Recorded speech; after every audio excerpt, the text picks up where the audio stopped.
তারেক জিয়াকে বলি, হাসিনা গেছে যে পথে আপনারাও যাবেন সে পথে।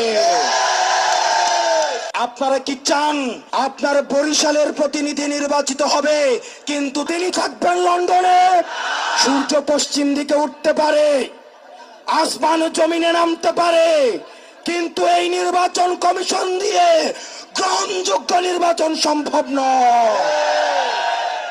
আমরা জেলে যাব, ফাঁসি আমাদের গায়ে রাখতে পারে, আমরা ফাঁসিতেও চলতে পারি, কিন্তু এই বাংলাদেশকে আমরা আর বিক্রি করতে দিব না।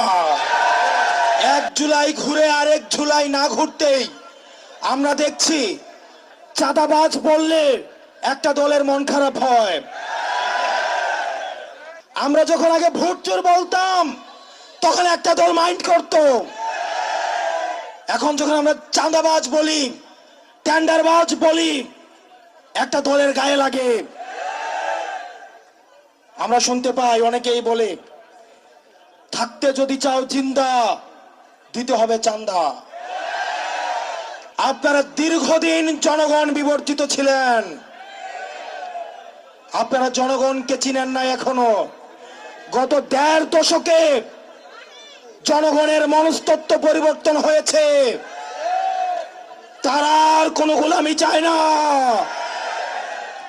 তারা গণতন্ত্রের মানুষ কন্যা দেখেছে, তারা আর গণতন্ত্রের মানুষপত্র দেখতে চায় না।